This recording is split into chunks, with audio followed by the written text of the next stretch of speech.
Good evening, I am Mark Seal with your live sports world. Starting with cricket, LG Kick Strike Force and TS Strikers will battle it out for the big prize in the Lime Pelican Football Challenge.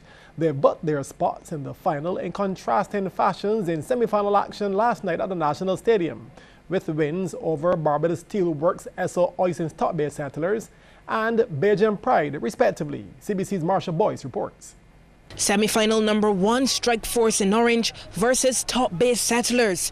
Just 5 minutes in and Dickwan Adamson with a lovely curling strike, putting them up 1-0. Midway through the half, Top Bay with the chance to equalize, missing the target, but the intention was clear. It was still 1-0 at half-time. Second half action, and it started just like the first. 6 minutes after the break, the keeper just couldn't get there before Adamson, who would pick up his second goal of the game. Strike Force with the 2-0 lead in the 51st minute. And he wasn't done yet, completing the hat-trick in the 55th, staying strong and getting the shot off, beating the keeper. Strike Force up 3-0. Was this game over? Top Bay would get a goal back in the 70th minute through Gregory Lalu Goodrich. But Strike Force were ready to put this game to bed, and it wasn't hard either. Dwayne Mars catching the keeper flat-footed to make it 4-1 in the 87th. Guess he was a bit stunned, and his defense was soon caught napping, playing a bit too high, and Strike Force beating the offside trap. Giancarlo Cobham would get his name on the score sheet in injury time, putting the icing on the cake. Final score, Strike Force 5, Top Bay Settlers 1. Strike Force are into the final. The rain came during the second semi-final between TS Strikers in blue and Bajan Pride, and despite both teams having a chance to score, neither could find the back of the net. It was still goalless at half-time. In fact, the first goal didn't come until the 82nd minute. Jabari Chandler had been a live wire for TS Strikers all night, and he would put away the cross to put them up 1-0 with less than 10 minutes to go.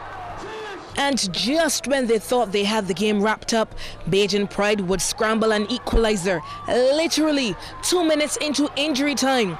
Some scrappy stuff, Carlo Perry credited with the goal, and so to extra time we go. Mixed emotions from the fans. Some were already making their way out, but it was time for the teams to regroup. It didn't take long before TS Strikers would get what would turn out to be the winning goal, and from who else but Chandler. Victory to TS Strikers, 2-1 over Bajan Pride. They will meet Strike Force in the final. Marcia Boyce, CBC Sports. Barbados successfully defended their title when the 13th Barbados International Judo Tournament was held over the weekend at the Wildy Gym. Led by the senior national team of Kyle Maxwell, LeVar Arthur, Nathan and Asa Withers, along with Ona Obasi Oki, the Bajans were dominant in winning all of their matches to claim 15 gold, 12 silver and 7 bronze medals. Guadeloupe placed second with 6 gold, 6 silver and 12 bronze, while Trinidad and Tobago ended third with 2 gold, 9 silver and a bronze. CBC's Anne-Marie Burke was at the Wildy Gym for the curtain closure, the men's team competition. 5 fights at 4 minutes each would determine the men's team competition champions, and both teams were of mixed nationality. On the mat sparring first were Asa Withers of Barbados in the white against Trinidad's Kevon Woodworth. This bout lasted all of 56 seconds as Withers throws his opponent to the floor. The white team takes the first win. Standing by for the second bout was another Barbadian, LeVar Arthur. He took on Darcy Ramming of the Bahamas. Arthur, being the short of the two, used it to his advantage and went low for the throw to defeat Ramming in 1 minute 57 seconds. The white team now 2-0. Featured in the third was Barbados' Olympian Kyle Maxwell. His assignment was against St. Martin's Sheldon Cathalina, who was proven not to be an easy opponent, standing his ground on this potential throw. But Maxwell will eventually make the breakthrough with some quick footwork. Catalina was floored. The white team was certainly dominating, led by the Bajans, of course. They would lose one, however, when Martini's Carl Varendoyer could not handle the power or technique of Michelangelo Bell of St. Martin. And within the first minute of the bout, he was floored and the blue team claimed one. The final bout was between Trinidad and Tobago's Christopher George and St. Martin's Brendan Webster. These two fought hard. Webster going for the throw, but it was George who got the upper hand. Webster was putting up a strong resistance, ensuring he was not totally floored. This was actually the bout of the competition. George used the dead weight of his body to conquer Webster, who couldn't fight anymore. And so with this final victory, the white team came out as winners. 4 wins, 1 loss. It was international judo action at the Wildy Gym. Anne-Marie Burke, CBC Sports. On to sailing, Banks Esperanza's crew, skippered by Ian Mears, are the match racing kings of the J24 yachting in Barbados for 2013. The United Insurance J24 Match Racing Cup, which featured shifty winds but generally good conditions, was contested this weekend over an Olympic route in Carlisle Bay. And Esperanza maintained the pressure on their rivals with 7 wins in 10 preliminary races. Hawkeye and Impulse were equally impressive in the early stages, but were unable to overhaul the champions. Williams Industries Hawkeye, the 2011 champions, skippered by Robert Povey, were second, losing to the winners by a 2-1 margin, while ISIS, captained by Nicholas Lashley, finished third after a sail-off with 4th placed Impulse.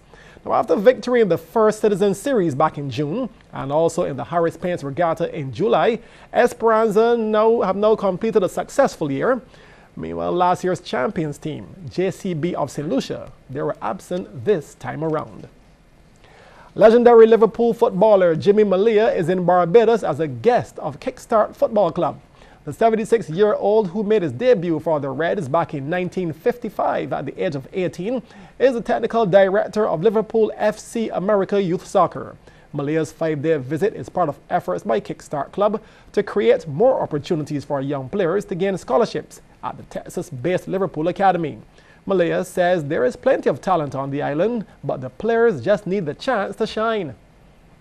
Basically, we've been talking about helping the boys, how we're going to get them to college, how can we improve the coaches, what do we need to do with facilities, and some coaching ideas, some contacts which I've got all over America plus all over the world. I've got contacts that I've coached in 5 different countries. Kickstart Football Club has twice visited Liverpool Football Academy, and now they are hoping to reap the benefits from Malia's visit to Barbados. We got a great relationship with a guy called Mike Yates, who's now in charge of the academy.